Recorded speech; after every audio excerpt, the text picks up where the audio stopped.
Hey everyone, it's Justin. Thank you for watching and or listening to the podcast, and welcome to my house. It's time for another ServiceNow Store highlights episode. That's SSH version 2025-0310. That's March 10th, 2025. We have 38 new or updated applications. That breakdown is 3 compatibility updates, 1 downgrade, 5 fixes, 4 highlights, 9 minor updates, 12 new releases, heavy on the new releases this week, and 4 release notes fails. Let's jump right in and check out those compatibility updates.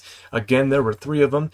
OpenText Documentum/D2 connector, OpenText XECM and Spoke, and Sec2Go certificate app Spoke were our compatibility updates for this week. There was 1 downgrade from Avanair RFP flow. Let's go ahead and check that again, make sure that it is still a downgrade and hasn't been updated since I did my crawl. We see here we're on version 4 now, back at the November 2nd, 2023 release, coming down from version 5. So not sure what happened there, but we'll probably see that get upgraded back in here again soon. We had 5 fixes: DeepL translator service spoke by TM Labs, Illumio app for CMDB, OnSolve IT alerts, Service Graph connector for Microsoft Azure, and Swisscom incident integration were the fixes this week. We had 9 minor updates. Let's check those out. Akamai Guardicore segmentation, Beyond Trust privilege management integration, Agile Utilities ARC, Gen AI Core, Google Threat Intelligence app for vulnerability response, Sec2Go certificate app connector, SkillKit knowledge article optimizer, Trend Vision 1 connector, and Zscaler digital experience. All just had some minor updates. There were unfortunately 3 release notes fails: ARMS, Grip Security Spoke, and Siemens Sinek Security Guard. And I believe this one down here, internal audit executive summary generated, is actually a release notes fails. Let's just refresh, and there it goes, back in the right category. I hadn't refreshed this page since I got it ready before recording. So now that's done. Let's check out these 12 new releases. Quite a few new releases this week. First up on the list is Agentic AI Connector NVIDIA NIM. AI-powered document extraction, smarter, faster, better is the tagline there. Key features: seamless NVIDIA NIMS integration, automated document processing, accelerated troubleshooting and research, low-code ServiceNow Spoke, optimized knowledge management, and scalable and secure. That is the new application from the team at Work4Flow. Our next new release, also AI related, is AI Plus Regulatory Content. Attest once, comply many, 10 AI Regulatory Authority documents. The key features for this new application: use ServiceNow IRM out-of-the-box functionality to manage and demonstrate control compliance with the following UCF Premium Content Authority documents. AI governance and risk frameworks, and they've got a list of them here. I'm just going to read the grouping. NIST, National Institute of Standards and Technology, AI Risk Management Framework, or abbreviated AIRMF, ISO, International Organization for Standardization, and IEC, International Electrotechnical Commission Standards, European Union, and United States. It also has one section at the very bottom: industry and international standards, including ICD 702 AI ethical and risk-based governance framework. So lots of good content, looks like, there from the team at Templar Shield. Our third new release is Cloud-Aware CMDB, one pane of glass for all your multi-cloud assets. Key features: improved data accessibility, enhanced data accuracy and synchronization, increased operational efficiency, better decision-making, and scalability and flexibility. And that's what's new from the team at Cloud-Aware. Our next new release, let's see here, EOS Meeting Management. EOS Meeting Management, simplifying collaboration, amplifying results. Key features: the meeting management application simplifies daily, weekly, and quarterly meetings with a centralized portal to manage issues, rocks, to-dos, and headlines. It ensures efficient scheduling, tracking, and documentation while keeping meetings aligned with company goals. And that is what's new from the team at Aris Software and Education Technologies, PVT Ltd.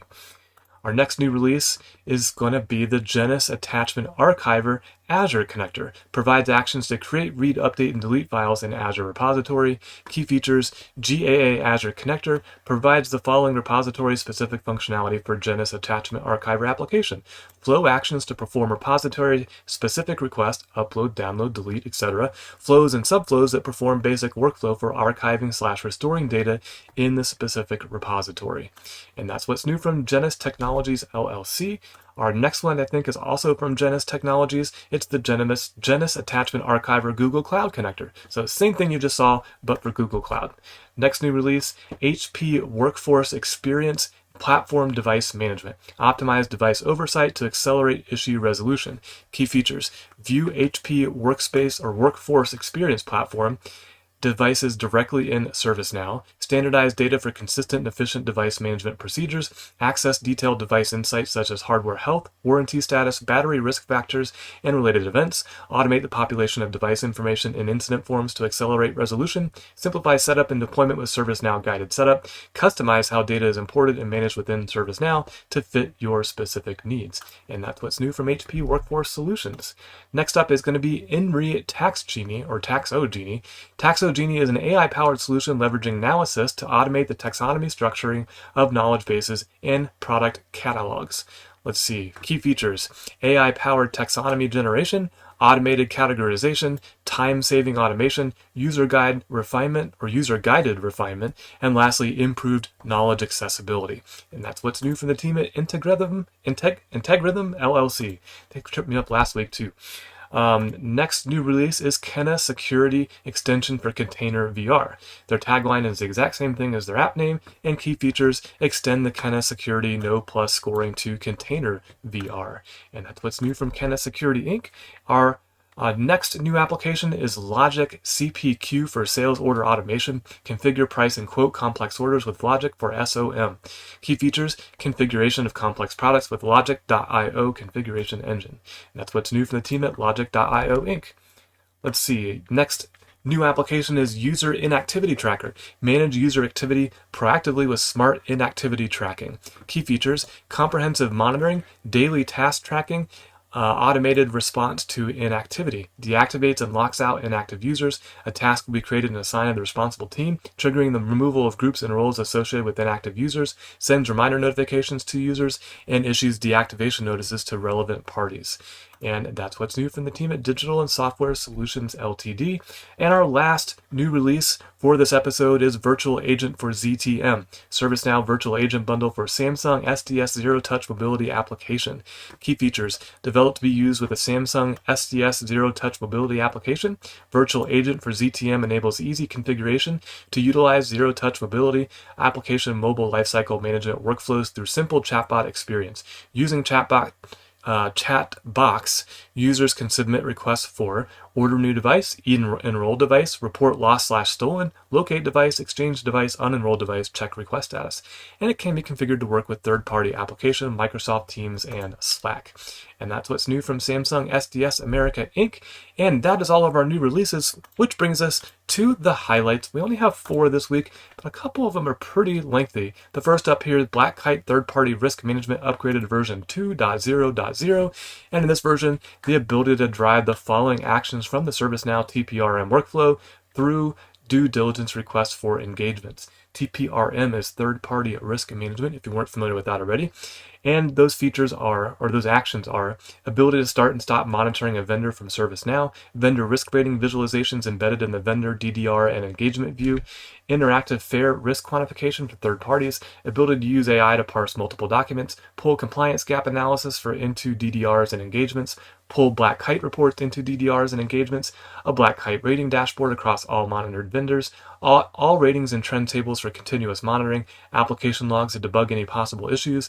The application registers Black Kite as a TPS provider, ability to configure Black Kite API settings for connectivity, synchronize Black Kite security roles or security scores for ServiceNow vendors. Synchronized ratings include technical security score, compliance score, detailed financial score, data breach index, ransomware susceptibility index, and focus tag for continuous monitoring use cases. Synchronize financial and technical trend data to understand the historical cyber performance of a vendor, and out-of-the-box third-party ecosystem dashboard to quickly assess the state of third parties.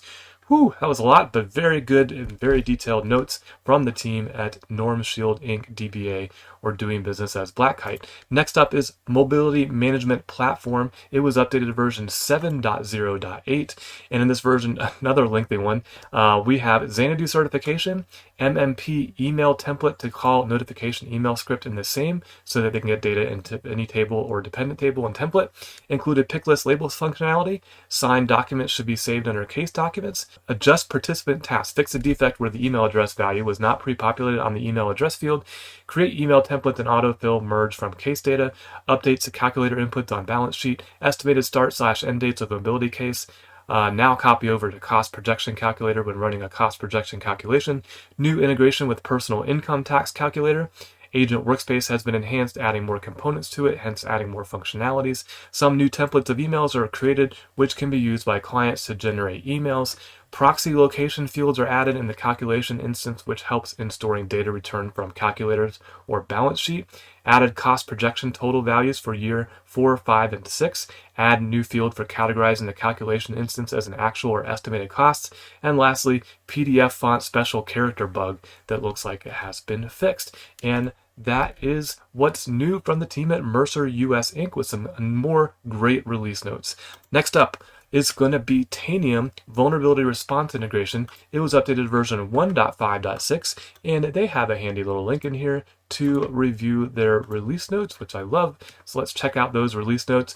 This release adds support for ServiceNow's vulnerability response detections framework. With detection support enabled, you gain additional benefits within VR, such as auto closure for stale vulnerabilities, the coalescing of detections to vulnerable items from multiple scanners, and increased visibility with individual occurrences of vulnerabilities. Support for detection is being introduced as an opt-in feature, providing flexibility in its deployment. They recommend enabling detection support for all new installations to immediately benefit from its enhanced vulnerability management capabilities, and they'll be making this the default behavior in future releases. And just below that are some more instructions about that, and there were two things that were removed: customize the scope for vulnerability intelligence VI updates, and customize the criteria for reopening a VI. They've been officially deprecated and will be removed in a future release. And that's what's new from the team at Tanium Inc. Our last highlight is going to be the Armis. I clicked the right link. The Armis Vulnerability Response Integration with Armis. It was updated to version 2.0.0. And in this version, it's a major release that's compatible with Vancouver, Washington, and Xanadu. And the enhancements included are a Delta import capability, custom device AQL support, AVM rating filtering, and performance improvements in this release. And that, everyone, is our entire episode. Let's go ahead and summarize what you just saw or heard. That was 12 new releases, 4 highlights, 3 compatibility updates, 9 minor updates, 5 fixes, 1 downgrade, and 4 release notes fails. I hope you found this video or podcast helpful. If you did, please like, please subscribe, or share it with somebody who you think might be interested in what's new, what was updated, and sometimes what was removed from the ServiceNow Store. And until next time, don't forget to always be learning.